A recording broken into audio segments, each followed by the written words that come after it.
जीवन की सबसे बड़ी कठिनाई ही कामयाबी का सबसे बड़ा सहारा बनती है। कई बार कड़ी मेहनत करने के बावजूद भी हमें सफलता नहीं मिलती है। दरअसल ये हमारी परीक्षा है, जहां ऊपर वाला हमें देख रहा है, हमें टटोल रहा है कि क्या हम कामयाबी की उस चरम सीमा के लिए तैयार है।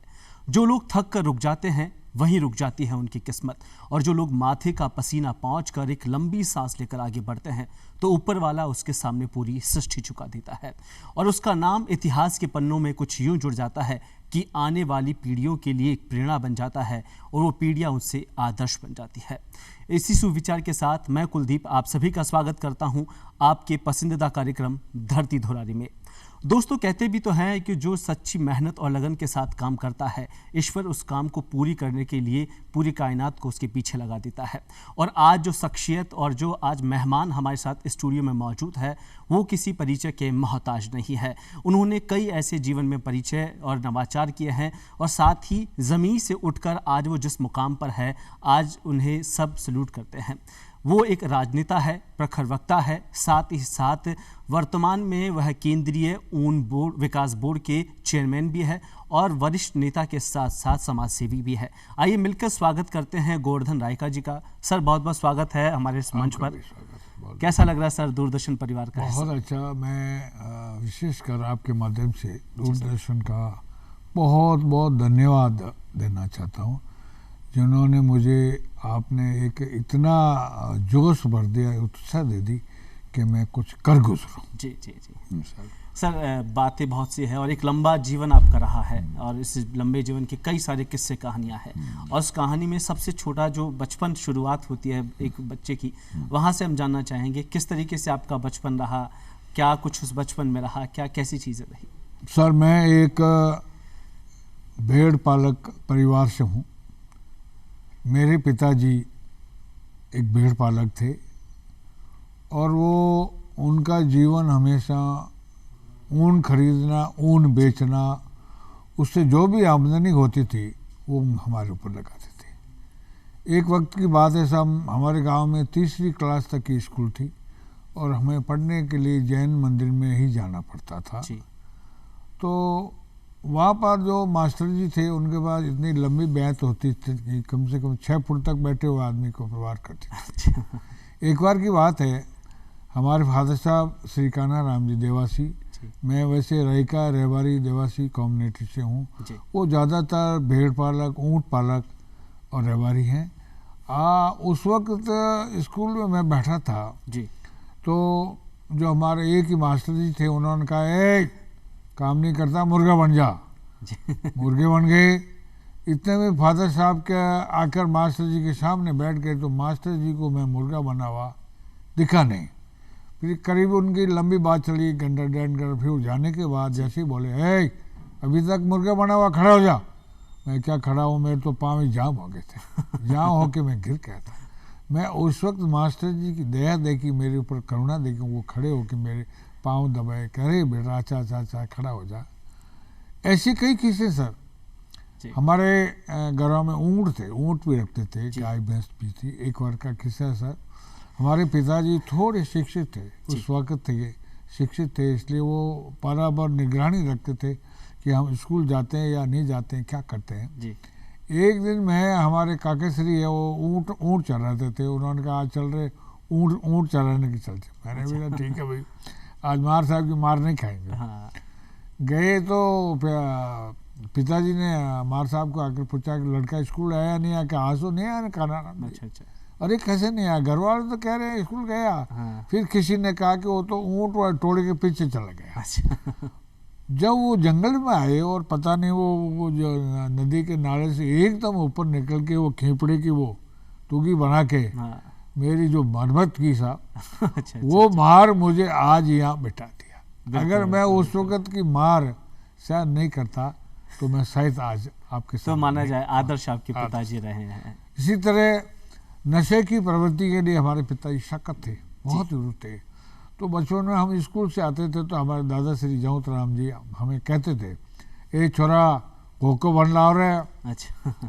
ठीक है साहब, कोका बन रहा। तो उसमें क्या होता था, वो पहले वाला पानी गिरा दाना, चिलम डालने, फिर उसको भी टेस्टिंग करके देना पड़ता था। जी। नहीं तो नाराज होते थे। हाँ, ऐसे ही एक दिन घर के अंदर बैठा बैठा वो पानी डाला, वो सब वो उसको गुड़ गुड़ किया, इतने भी पता नहीं कहाँ से मेरे पिताजी आ गए हाँ, और उन्होंने देखा कर ये साला ये तो उल्टी लाइन में जा रहा हाँ, हाँ, है। एक झापट रखा, वो होका होका दूर चले गए, सब टूट गया। जी, जी, फिर जी। एकदम दादाजी कह रहे छोरा होका ला। अब होका क्या लाऊं? सही बात है सर। फिर थोड़ा रोता रोता मैं कहा दादाजी अभी मैं तो होको थारो हाँ, हाँ, नहीं भरो।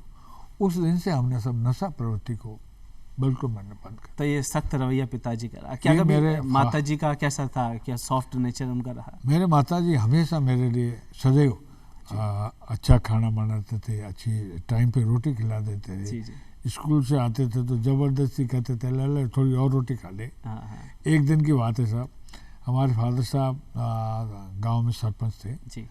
एक दिन वो जब भी शाम को गांव में से घूमते हुए घर आते हैं तो उनकी आवाज़ कड़क थी, तो मैं दूर से देख लेता था फादर साहब आ रहे हैं, तो मैं ऐसे ही नाटक करता था सो गया, और माता जी को मैं कहता था यार बोलो तो कहीं नींद आ गयो। जी, जी, जी।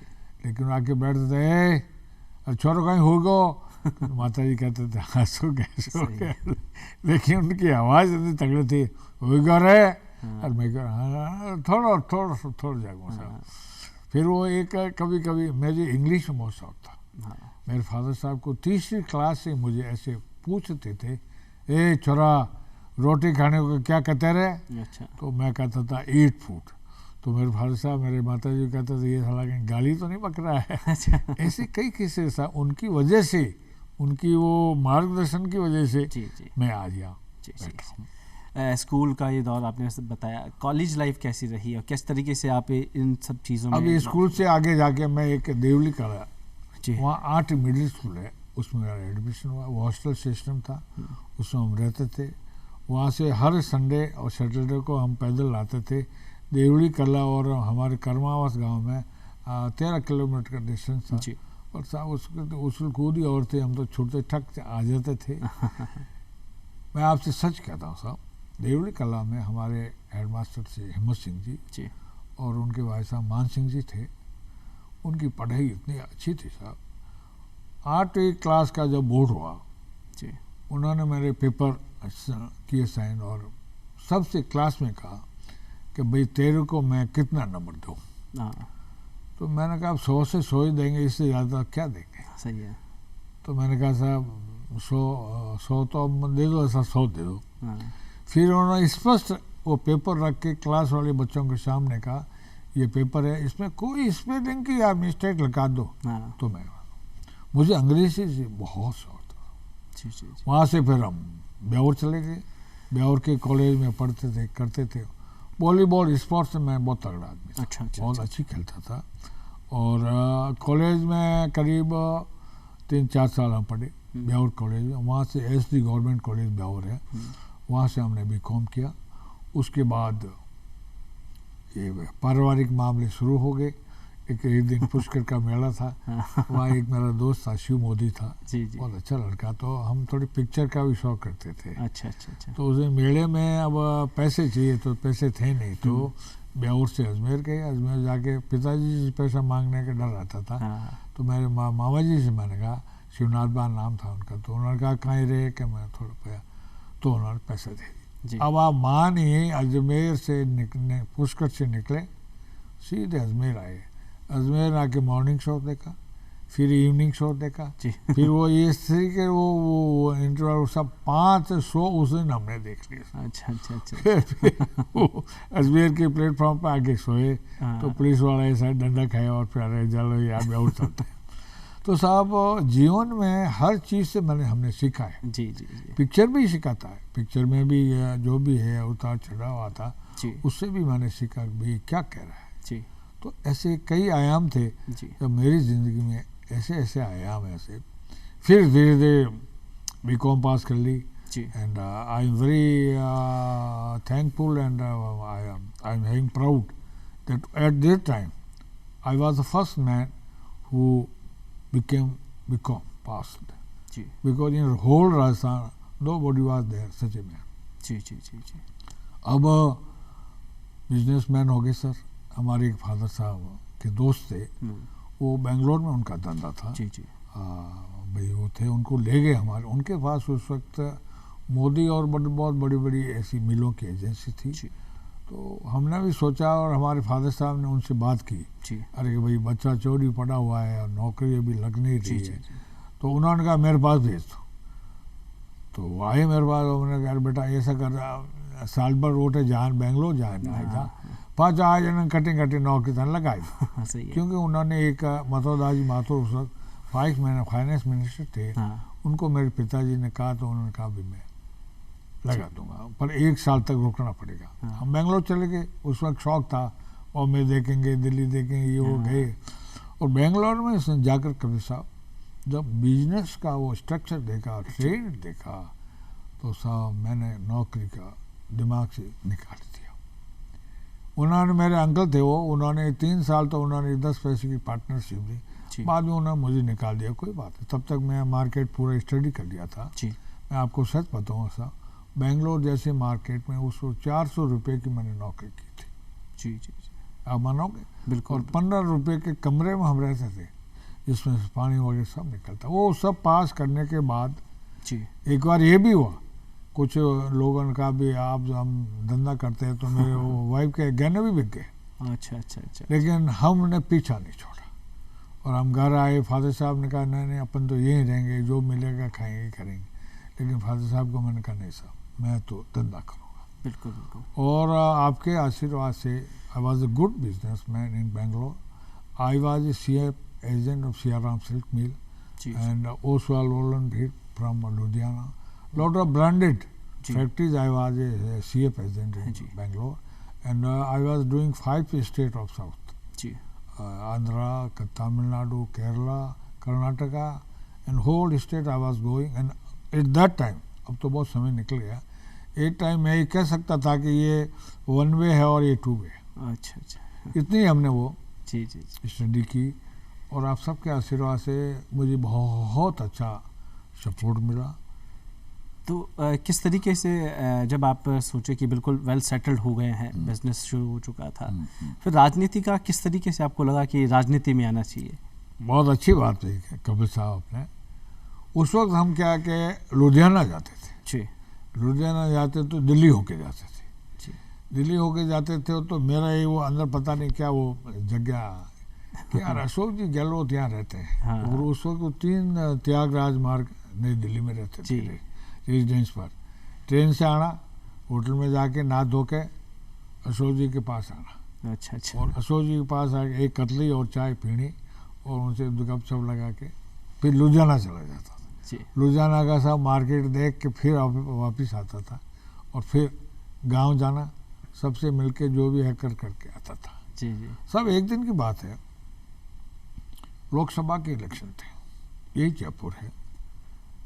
इसमें मैंने क्या यार गौर देखते हैं यार, लोकसभा का टिकट मिल जाए तो अच्छी बात है। जी आई वॉज प्रीवियसली कांग्रेसी, तो मैंने इन नेताओं से मैंने कहा साहब मुझे भी एक टिकट दो। तो मुझे कहा आपका नाम क्या है? मैंने कहा साहब गोवर्धन रायका। उन्होंने कहा ये रायका क्या होते हैं यार? हाँ मुझे उस वक्त दुख हुआ कपिल जी कि इतनी बड़ी तादाद में हमारी जनसंख्या है समाज की, जी और इसको ये लीडर आज तक नहीं जानते कि रायका क्या होते हैं, और हम इनको वोट देते हैं, इनको रजा बनाते हैं। बड़ा दुख हुआ। सही बात है। मैंने उस वक्त कपिल जी मैंने कहा साहब इनको बताना तो पड़ेगा कि रायका क्या होते हैं। मैंने उसी वक्त डिसाइड किया कि I have to fight election, और मैंने लोकसभा का इलेक्शन 91 में आपके आशीर्वाद से लड़ा और मैं 30 नंबर आया। उस वक्त चंद्रशेखर जी प्राइम मिनिस्टर थे और मैंने 67,000 वोट अर्न किए थे। बहुत बढ़िया। ऐसे करके वो दिल में आया। फिर आप जैसा कोई गुरु मिल गया मुझे। उसने मुझे कहा कि 2 घोड़ों की सवारी नहीं चलती, सही बात है। या तो बिजनेसमैन हो या पॉलिटिशियन बनो। सही।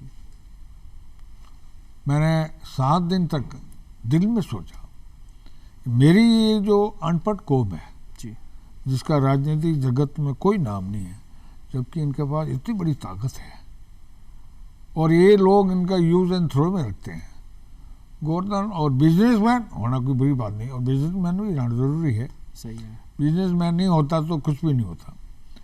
लेकिन उस वक्त मैंने डिसाइड किया कपिल जी, बिजनेसमैन हो के पब्लिक की कोई सेवा नहीं कर सकता, जनता की सेवा नहीं कर सकता, समाज की सेवा नहीं कर सकता, लेकिन as a politician lot of thing you can do.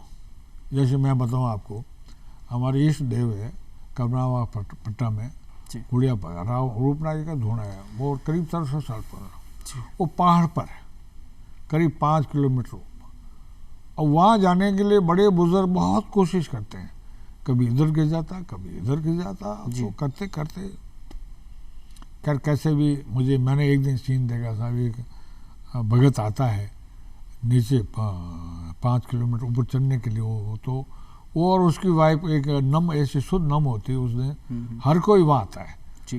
तो वो 11-12 किलो का वो अनाज लेकर आता था, कभी वो गिर जाते थे तो कभी वो गिर जाते थे। मैंने वो सीन देखा, मुझे दर्द महसूस हुआ। मैंने उसी दिन उनके ऊपर आने के बाद पूछा, मैंने कहा आप इतना और रात होगी क्यों आए अभी आप? हाँ। कि नहीं, मेरी जिंदगी है जब तक तो हर नम को मैं आऊँगा, आता हूँ, आता रहूँगा, और ये मेरे से जो बन पड़ता कबूतरों के लिए अनाज लिखाता हूँ। मैंने कहा गोवर्धन, जब तिरुपति बालाजी जैसी जगह को भक्तों ने 2 वे बना दिया, तो ये तो यार 5 किलोमीटर है, इस पार्ट को चीर के अपने बनाते हैं। सही है। तो मैंने शुरू कर दिया। उस वक्त कलेक्टर मिस्टर कर्ण सिंह जी थे पाली के। हाँ। मैंने जाकर कहा सर मुझे एक नरेगा में एक स्वीकृति चाहिए। उस वक्त मैं वाइस चेयरमैन था पशुपालक कल्याण बोर्ड का। तो कहा अच्छा, उन्होंने 3 लाख की एक स्वीकृति दे दी। 3 लाख की स्वीकृति, पत्थर को तोड़ना मजदूर के हाथ की बात नहीं है ना।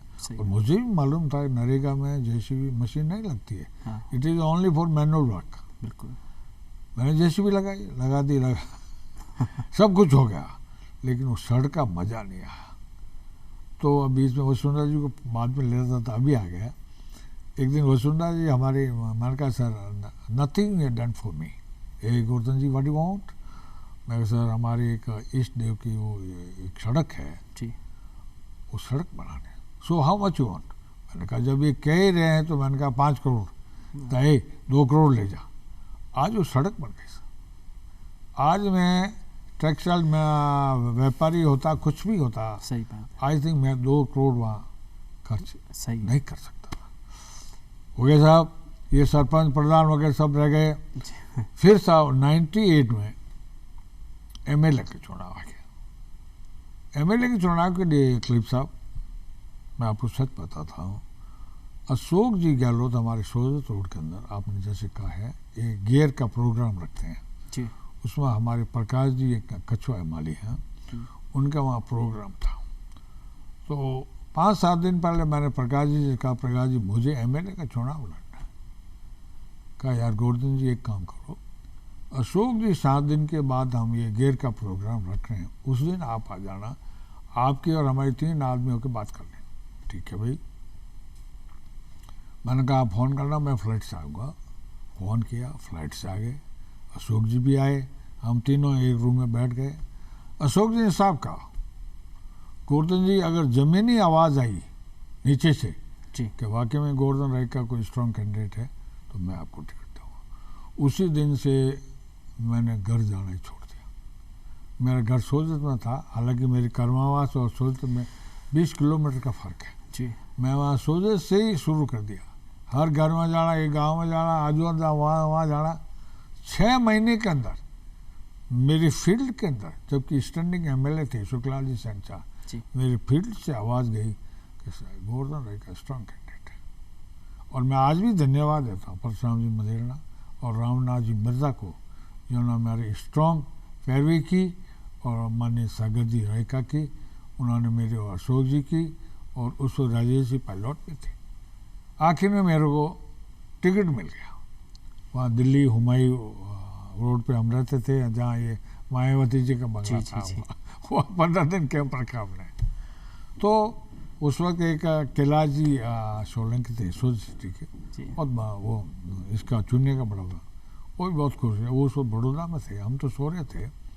रात को फ़ोन आया कि आ रहा है गोवर्धन जी को जगह हो गया, हमें कहीं रियो का टिकट मिल गया। ठीक है सर, खुश हुए। फिर राजस्थान हाउस में गए, राजस्थान हाउस में हमारे ये हाँ माधव सिंह जीवाल साहब थे, बहुत अच्छे हमारे पूजनीय साहब, उनके पास गए, पूजा की, वो भी खुश हुआ। ठीक है ठीक, करते करते उस वक्त मीठा जी जैन हमारे MP थे जी, उनके पास भी गया हूँ, वो भी खुश हुए।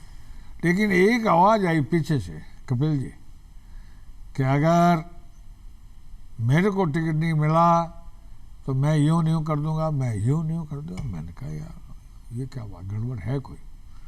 तो मीठा जी ने कहा तुम ठहरो, मैं कुछ करूँगा तुम्हारे लिए। जी जी, और हमारे वो नीचे उतरते उतरते हमारा आवाज़ आ गई और वहीं डिसाइड कर दिया कि I had fight to election, and मैंने इलेक्शन लड़ा।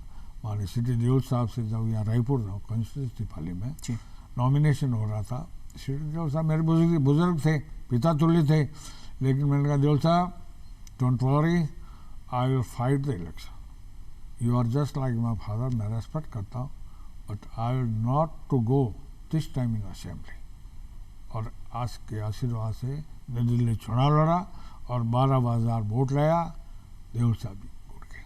जी जी, 2003 में हमारे माननीय वसुंधरा जी CM बन गई। वसुंधरा जी ने वो उस वक्त सोशल इंजीनियरिंग कर रहे थे कि रवारी कास्ट से कोई ऐसा एक आदमी लाओ। जी, तो नाम आ गया अपना गोवर्धन राय का। मेरे एक पड़ोसी थे लक्ष्मण दवे, वो भी मिनिस्टर थे उनमें कार्यकाल में, और 3 आदमियों को मेरे पास भेजा कि आपको वसुंधरा जी जोधपुर में रॉयल सूट में दरबार के पास बुला रहे हैं। मैं क्यों? कि आपको बीजेपी ज्वाइन करवानी है। 2 मेरे सज्जन दोस्त ऐसे, हम रात में सोच में सोए, जी, सोच में सोते सोते हमने कहा यार क्या करें, टर्न करें या नहीं करें, टर्न करें या नहीं करें। आखिर में ये डिसाइड हुआ था कि this is better you take turn, U turn. और मैं डिसाइड ये करके फिर जोधपुर गई रोल शूट में, बेटर थे। उस वक्त धर्मेंद्र जी ने बीकानेर से नॉमिनेशन किया था लोकसभा का, जसवंत सिंह जी ने जोधपुर का किया था, दरबार साहब भी बैठे थे, वसुंधरा जी बैठे थे, सब जाते कहा साहब गोवर्धन जी आ गए। वसुंधरा जी आई, अरे आ जाओ गोवर्धन जी, आओ ज्वाइन करो। उस वक्त मैंने कहा गोवर्धन, अब मैंने कहा sir I want to tell you something, you have to listen me. उस वक्त वसुंधरा जी के दिमाग में है सारा रेबारी अंग्रेज बोलता है, तो बहुत अचंभे की बात थी। ये हमारे फादर साहब की कृपा से। जी, तो एकदम वो हाँ Govardhan what you want to say. मैं कहा सर मैं ज्वाइन करूँगा, but I join at Pushkar, हमारा मंदिर है पूरे भारत का, वहाँ हमारे रबारियों सबको बुलाएंगे, रायका समाज को बुलाएंगे, देसाई को बुलाएंगे, वहाँ हम आप आओ और हम ज्वाइन कर लेते हैं। ठीक है, तारीख दे दी, हमने भी तैयारी की। 3 तारीख थी वो, मुझे आज याद है, लेकिन किसी कारणवश वसुंधरा जी अजमेर तक तो आए लेकिन वापस चले गए। फिर हम सब ने रबारियों ने ये तय किया कि ना इस बार सब पूरा का पूरा कांग्रेस को वोट देंगे, बीजेपी ने हमारे को धोखा दिया। बिल्कुल, वसुंधरा जी उसी को टीवी फी वो सोनी टीवी वगैरह सब थी, हमने सब करवा दी। वसुंधरा जी ने उसी वक्त 3 बस और 2 कारें मेरे ला सोच घर के सामने ला खड़ी करवा दी। और मैंने कहा ये क्या भाई कि आपको वसुंधरा जी जयपुर बुला रहे। अरे मैं कहा भाई अब यार आए बसों 3 बसों को भरना कहाँ से, रात के टाइम है, कुछ भी करो। तो बड़े बुजुर्गों को बुलाया, हम सब कर करा के जयपुर यहाँ आए। वो लास्ट डे था इलेक्शन का, उस पर अटल बिहारी वाजपेयी को जोधपुर आना था जसवंत सिंह जी के लिए। वो हम यहाँ पहुँचे तब तक तो वो थोड़ा जोधपुर में निकल गई थी। तो किसी ने जाकर कहा था गोवर्धन जायका तो आ गया। वो कहाँ के, वो तो अब एक काम करो, 2 बजे उनको फ्लाइट टेक ऑफ करनी थी यहाँ से एयरपोर्ट से। उन्होंने कहा इन सबको VIP लॉग में बैठा दो। अब साहब कोई बुजुर्ग डाडी इधर, कोई ये कोई ये, वो तो सब अब सबको सैंडविच कॉफ़ी वो आवे, तो वो तो कह रहे भाई पहले मैं ये पी लूँ। मैं उन लोगों ने बड़ा अच्छा लगा उनको। चलो हमने वो सैंडविच भी खिलाया उसका। वसुंधरा जी एग्जैक्ट 1:30 बजे आए। आते वो वहाँ खड़े हो गए, कहते हाँ गोवर्धन जी आइए। मैं कहा still you have to listen me sir. अरे फिर क्या बोलना है? मैंने कहा sir when you are telling that I am daughter of the Rajput समाज it is matter of pleasure for us. When you are telling that I am बहू of the Jat समाज it's a matter of pleasure.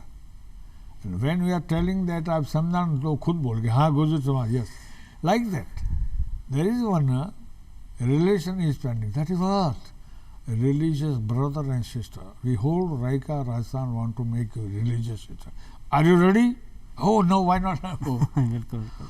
उस वक्त फिर हमारी वो चुनरी हमारे पास में चुनरी उड़ा दी मेहंदी ट्यूब वगैरह जो भी दिया फिर 105 रुपया जस्ट आई ऑफर था दे टोल्ड मी हे 100 ये क्या मैं कहा दिस इज 105 रुपया उनके लिए क्या होता था वो तो आज अरबोपति है मैंने कहा sir this is a token of respect from the religious brother बहुत खुश हुए बहुत खुश हुए पीछे हट के तो पीए से फिर 1000 रुपये निकलवा के मेरे को वापस 1100 रुपये ला के अरे मैंने कहा सर ये क्या सर ये this is religious sister token अच्छा ठीक है सर। हाँ। बातें तो खैर बहुत सी है लेकिन वर्तमान अगर हम विभाग की बात करें तो अब आप केंद्रीय ऊन विकास बोर्ड में है किस तरीके का ये विभाग और क्या कुछ इसमें कार्य है? इसमें भी मैं मानो वसुंधरा जी को आभार प्रकट करूंगा हमारे एक पीपी चौधरी साहब हैं पाली के एमपी साहब हैं इन दोनों की कड़ी मेहनत से मैं वहाँ पहुँच गया मैं ये चेयरमैन बनने के बाद साल भर पहले जयपुर आया था वसुंधरा जी हम बातें कर रहे थे मैं आज भी उनको बैनश्री कहता उसे कोई मैं मैडम कुछ भी कहते नेवर आई टोल्ड देम मैं ओनली बैनश्री कहता हूँ तो वो समझ जाते हैं गोवर्धन राय का और मैं आज भी वो रिलेशन मेंटेन करता हूँ रक्षाबंधन के दिन वो कहाँ भी रहे इस बार वो धौलपुर थे तो मैं धौलपुर चला गया कहता है अरे गोवर्धन नहीं जाके मैं कहता आप लंदन होंगे रक्षाबंधन के दिन तो वहाँ पे आओ सो इट्स गोइंग दैट मैंने कहा साहब एक जोधपुर के अंदर एक चाबी फंसी हुई है वो क्या है वो सेंट्रल रोड डेवलपमेंट बोर्ड की है भारत सरकार अरे गोवर्धन जी भारत सरकार की चाबी है राजस्थान के होते तो मैं निकाल के दे देते मैं कहता आपके लिए कोई बड़ी बात नहीं है उसी दिन उन्होंने मुझसे कहा आप पीपी चौधरी साहब से मिलो बाकी जितने भी वो एमपी अपने जो तो संभाग के एमएलए एमपी सबसे आप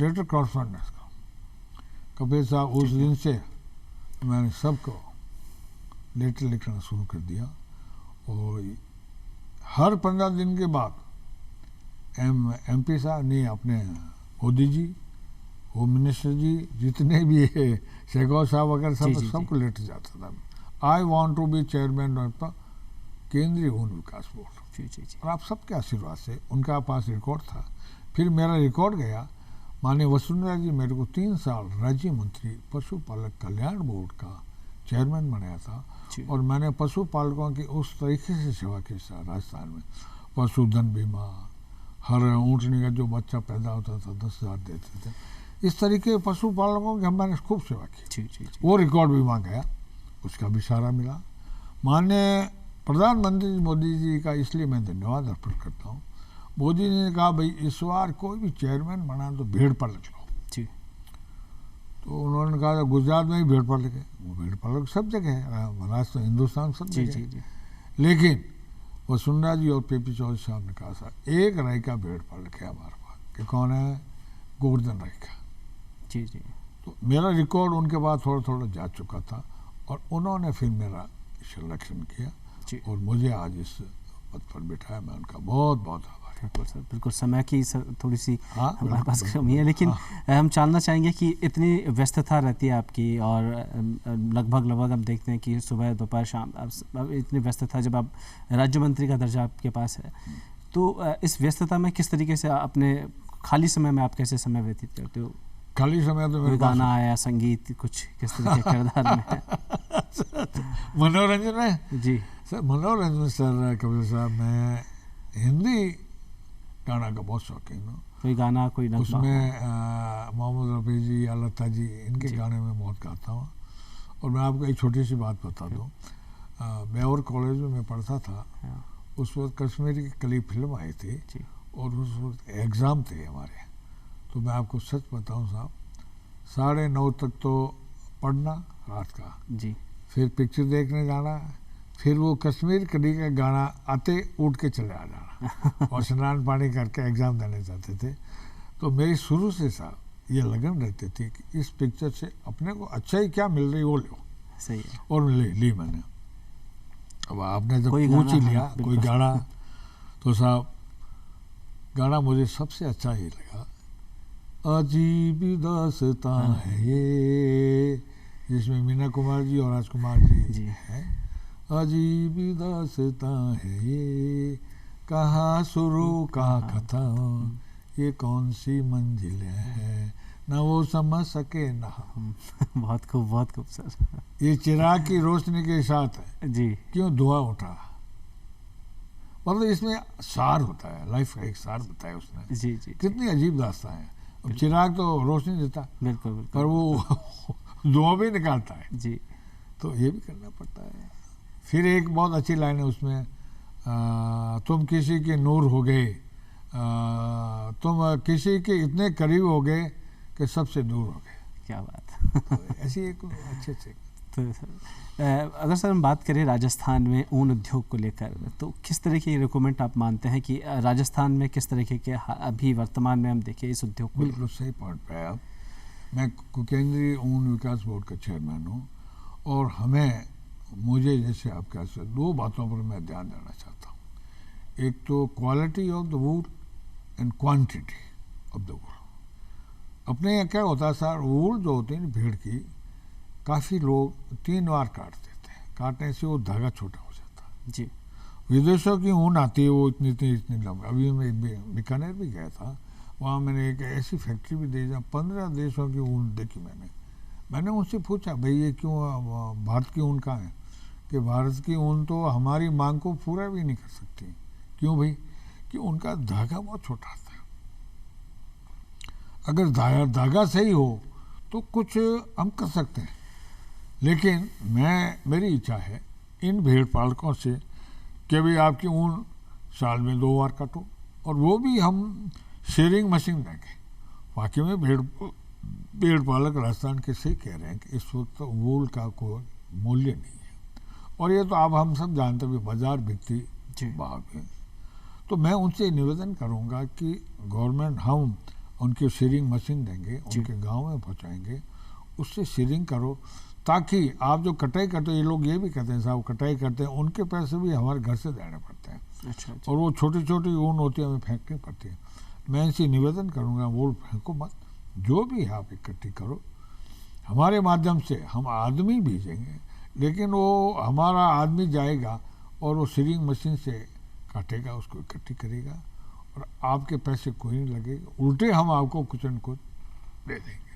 जी जी। दूसरी बात हम ये रख रहे हैं साहब, माननीय मोदी जी का इसलिए धन्यवाद देता हूँ।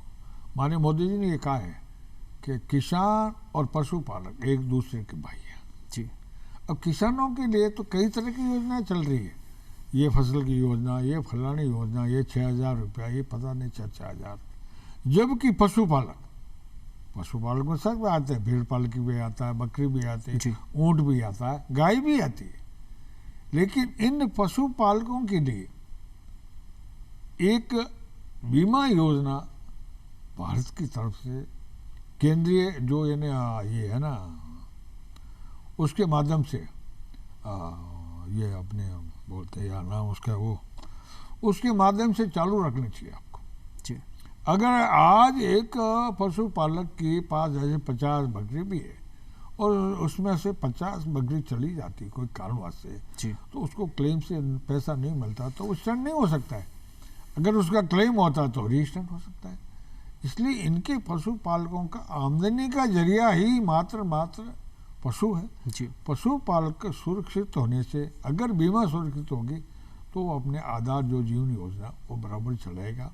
और जो भी सरकार की योजना, तो ये सरकार से ये कहता हूँ माननीय मोदी जी से, जैसे आप किसानों को 6,000 रुपये साल के देते हो, इसकी तरफ से 4,000 है, इनको पशुपालकों को दो, भेड़ पालकों को दो, ताकि ये भी कुछ, आप सही कह रहे हो कि मैं पशुपालकों की आमदनी डबल करना चाहता हूँ, तो पशुपालकों की भी आमदनी डबल करना चाहता हूँ, लेकिन भारत सरकार के कुछ सपोर्ट मिलने से ही ये सब हो सकेगा। मैं ये भी कहता हूँ, मोदी जी से मेरी मांग, अभी ये रायशुमारी मैं भेजूंगा, बजट रायशुमारी में, कि सर क्यों नहीं, मैं थोड़े से पॉइंट रहे बता दूंगा आपको। भारतीय पशुधन बीमा योजना लागू करना चाहिए, जिसमें गाय आती, पशु आता, भेड़ ऊँट आती, सब आते हैं, ताकि इन पशुपालकों को भी आधार मिल जाए। जिस तरीके से किसानों का आप आधार करते हैं तो इनका भी करना चाहिए। दूसरी बात मैंने ये भी कही सर, इन लोगों को क्या है सर, ये अन्य प्रांतों में जाना पड़ता है। जिनको भेड़ पालकों, भेड़ जीवित रखने के लिए गुजरात से जाते हैं, राजस्थान से जाते हैं, अन्य प्रांतों में इनको खाद्य सुरक्षा की जो सामग्री मिलनी चाहिए वो नहीं मिलती है। क्यों नहीं? एक देश एक राशन कार्ड की पॉलिसी के तहत इनको भी एक ऐसे राशन कार्ड बना के दे दिया जाए, ताकि अन्य प्रांतों में कहीं जाते हैं तो खाद्य सुरक्षा मिल जाए, तो उनके लिए अच्छा होता है। एक और मैंने कहा सर, ये वन विभाग वाले हैं सर, चराई शुल्क लेते हैं, तो ये क्या हर प्रांत में अलग अलग चराई शुल्क लेते हैं, और ये पशुपालक, भेड़ पालक हो, गाय पालक हो, ये सब जाते हैं, तो इनको ये वन विभाग वाले बहुत प्रताड़ित करते हैं। क्यों नहीं एक ही पूरे भारत में एक बार चराई शुल्क ले लिया जाए, तो इन लोगों से भी इनको राहत मिलेगी और ये भी आराम से विचलित कर सकते। सर देखो, ये हमारा सौभाग्य है कि एक राजस्थान के चेयरमैन इस बोर्ड का बनाया गया है, और जब राजस्थान की हम बात करते हैं तो यहाँ की कला संस्कृतियाँ काफ़ी महत्व रखती है। और अब जोधपुर संभाग से है, तो जोधपुर में वैसे भी हम देखते हैं कि मीरा के भजन हो या फिर किसी तरीके के, तो कोई सांस्कृतिक भजन या फिर ऐसा कोई गीत जो राजस्थान को टच करता हो। अच्छा, कोई ऐसे कोई एक दो बात कर दो इसमें, फिर ये इसको जी बिल्कुल बंद करता हूं, ठीक है सर। हाँ, एक बात सर, फिर साहब भारतीय नागरिक होते हैं, आज की तारीख में 2 से 2.5 करोड़ ये गुमकर है जी, भेड़ पालक, जिनको सब लोग गुमकर कहते हैं, ये भी मतदान करने की इच्छा रखते हैं। क्यों नहीं इनको मतदान के अधिकार का उपयोग करें? जैसे मिलिट्री में, मिलिट्री के द्वारा फौजी भी अपना मतदान करते हैं, तो क्यों नहीं इनके लिए भी कोई ऐसी व्यवस्था की जाए ताकि अपना मतदान कर सकते हैं। एक लास्ट बात मैं यही कहूँगा साहब, किसान क्रेडिट कार्ड, जिसके पास ज़मीन है उसको तो केसीसी के द्वारा सहायता मिल जाती है, लेकिन ऐसे पशुपालक भी हैं जिनके पास ज़मीन नहीं है। अब ज़मीन नहीं है तो उनके पास पशु ही है सर, तो क्यों नहीं पशुपालक भी एक पशु क्रेडिट कार्ड के द्वारा लाभान्वित किया जाए। बिल्कुल। अब मैं आपकी बात पाता हूँ जी सर, इनके माध्यम से आज भारत सरकार को एक दूध मिलता है, जैविक खाद मिलता है, मांस मिलता है, जो एक्सपोर्ट होता है, भारत सरकार को आमदनी होती है। कई तरह के ऐसे हैं जो जिससे इन पशुपालकों को होना चाहिए। बिल्कुल। अब आपने एक बात कही है कि भाई ऐसी भी कोई बात कहो जो भारतीय संस्कृति को टच करती हो, यही बात करें ना। बिल्कुल, राजस्थानी कोई गीत हो, भजन हो, बिल्कुल। मतले जीवड़ा नींद हरामी जम सिराने आय खड़ा, जैसे तोरण आवे बींद, घनी गई थोड़ी रही, थोड़ी भी छिन जाए, सुन बेटुई ज्यों बाजे ज्यों बजाए। बिल्कुल सर। कैसा लगा आपको? बहुत बातें की आपसे, बहुत अच्छा भी लगा सर। तो दोस्तों, हमारे साथ थे आज श्री गोवर्धन रायका जी। वर्तमान में यह केंद्रीय ऊन विकास बोर्ड के चेयरमैन है, साथ ही ये वरिष्ठ नेता है, और साथ ही इन्होंने कई नवाचार किए हैं इस क्षेत्र में, पशुपालन क्षेत्र में भी, और साथ ही साथ राजस्थान में और पूरे देश भर में इनके जो विकास कार्य है वो वाकई में काबिल गौर है। और साथ ही जो सरकार की ओर से तमाम जो स्कीम और योजनाएं चलाई जा रही है उनके लिए भी इन्होंने विस्तार से बात की। सर बहुत बहुत धन्यवाद। नहीं, समाज सेवा कर रहे हैं, एक ही लाइन का। जी सर, ये मैटर छूट गया।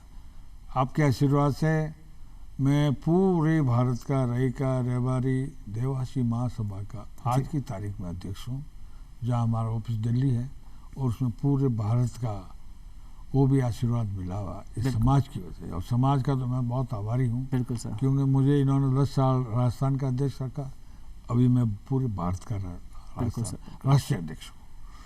So thank you very much. बहुत बहुत धन्यवाद ये मंच पे आने के लिए।